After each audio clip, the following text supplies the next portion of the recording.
And this is an opportunity today for the Robert H. Jackson Center to tell us an interesting story about a piece of furniture. The furniture is this chair, and the theme of this is going to be the fact that it's a chair comes home. And I'll give you the bottom line. The bottom line is this particular chair was given to us on a permanent loan from the granddaughter of Justice Robert H. Jackson, Miranda Jackson Hook. And we got this about a year ago. And with that came at least a curiosity on behalf of the Robert Jackson Center, wondering about the history of the chair, which then led to a variety of conversations.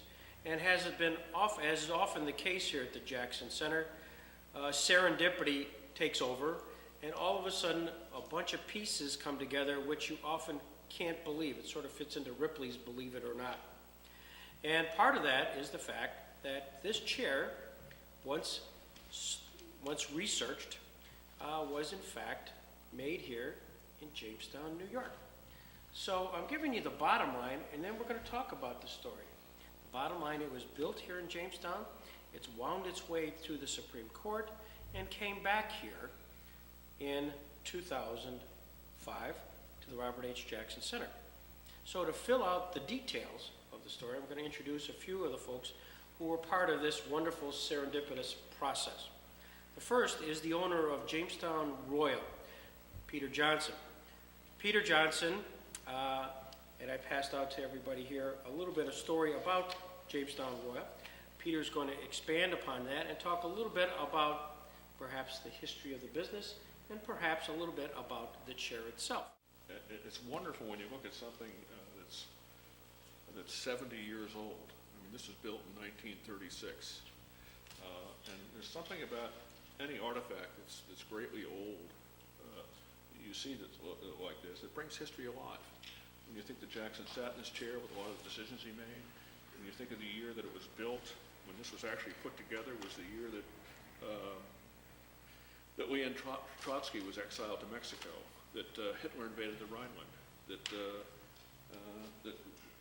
Roosevelt was in the last year of his final term. I mean, you think that's a long time ago. What's really unique about the chair is that when you see something that's really well built and it's upholstered 70 years ago, it's incredible, isn't it? Some of the other things about this chair, besides being made in Jamestown, having gone to Washington and being sat in by somebody from this area,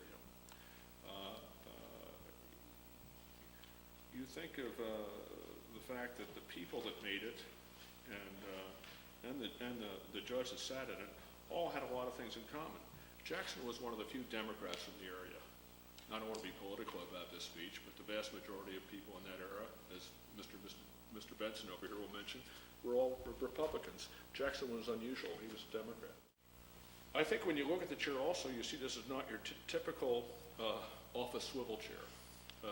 The judges were all different sizes. Although this was built in 36, if you think about Jackson, you know that he went on the court in 41.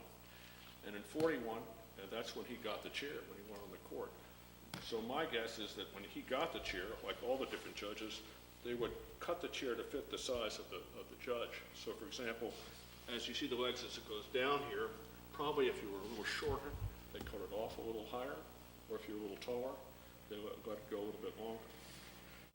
Very, very glad it's here, and that's why I'm very fond of Jackson. I'm very proud of all the people who've had a piece of our furniture. He's certainly one that I respect the most. And now, sort of coming into his own with this center and what people like Greg have done, he's becoming much more known than he was before. I don't know if you want to come up together as a husband and wife team. It's sort of interesting because both Kim and Paul's grandparents were employees at Jamestown Royal and worked on this chair.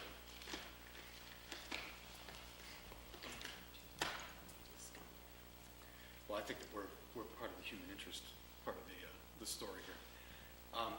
We had discovered this, actually. We were at a family picnic one day, and Kim's mother brought out this picture and was walking around with it, and it's the picture that's on the top here, minus the chair itself.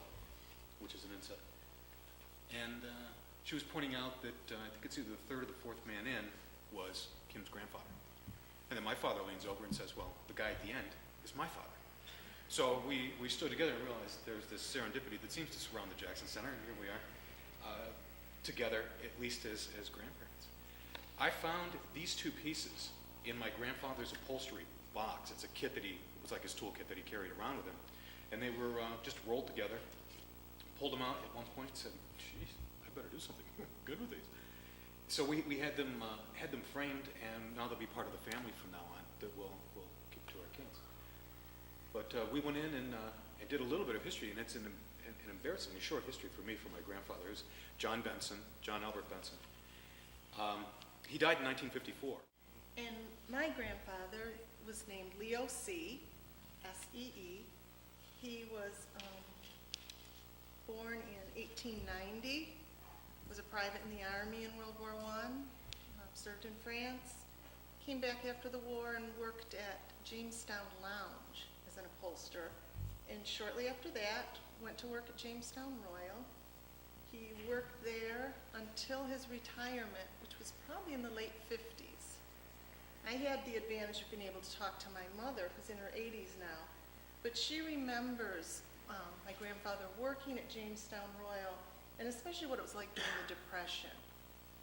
At that time, rather than laying off or firing groups of people, they let everyone work 1 or 2 days a week. So everyone got a little something. No one got a whole week's paycheck. And so at that time, he was making $10, maybe $15 a week. And one of the special things about working at Jamestown Royal was an upholsterer got the frame, and then one man finished it. There was no piecemeal, one person working on one part of it, someone on the rest. One individual did all of the upholstery start to finish. So they would come back and work on it for quite a long time. And my mother remembers it was a very big deal when they got this contract, making these chairs. And I don't know if it was the prestige of working on chairs for the Supreme Court or the fact that it was a government job and they knew they'd get paid.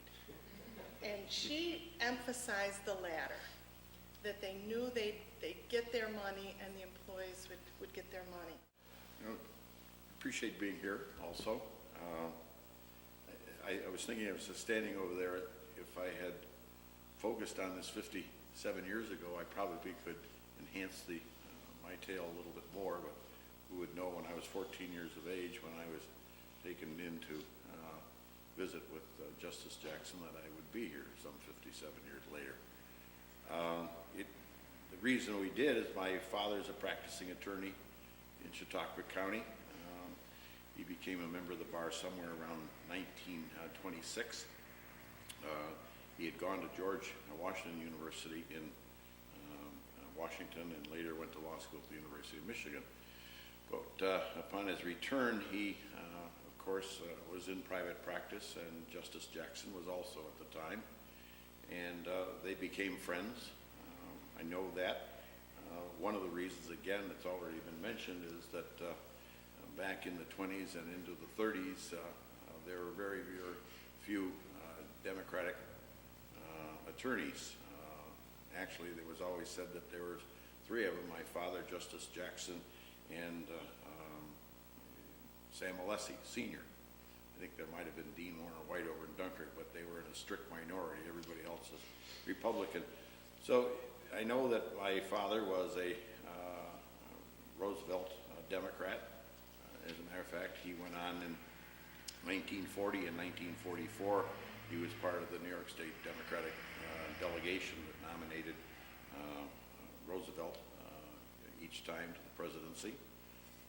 I specifically remember the 1944 one because my father took the train out of Dunkirk and came back, and we were listening to it on the radio. He had left after the nomination of Roosevelt, but before the nomination of, boy, I just saw this, I was going to say Henry Wallace. I think it probably was. It was 44 is Truman. Truman, I'm sorry. Yeah, Henry Wallace is 1940. You're right. So, Well, anyways, that's really how the connection with my father and Justice Jackson started in the local hometown. I believe, it's where I lost it completely as far as the age, but I was about 14. It was my birthday in April, and we had gone to Washington. My father would go to Washington frequently, but usually at spring breaks he would take me, my sister, and my mother, and we would go and stay. And I remember we were going to go visit Justice Jackson in his chambers in the Supreme Court. We did. I remember going into his chambers, and at some stage he said, "Come with me, young man." And the two of us, or actually my father too, proceeded to go into the Supreme Court room, and he said, "See that chair, wherever it was pointed many times?" He said, "Go down there and have a seat." And he said, "It might be an inspiration for you someday in the future." So I remember going over and sitting in the chair, and my father was, beaming at the time, and it was fine. And that was really the end of the experience, except for one other matter, because I do remember that as we were leaving Justice Jackson, he either spoke to a clerk or somebody, and he said, go with this individual, and we went into the Supreme Court clerk's office, and the clerk went over, and in this great big glass case, as I remember it, was the seal of the Supreme Court.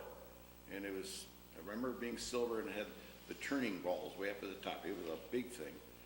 And he had opened the door on it, took a card and put it in there, put the seal on the Supreme Court and gave it to me. And after the last time Greg and I had talked, I kept thinking, that seal has got to be someplace in my books, things of my own collection. One of these days I'm going to come across it because I know I didn't save it. So,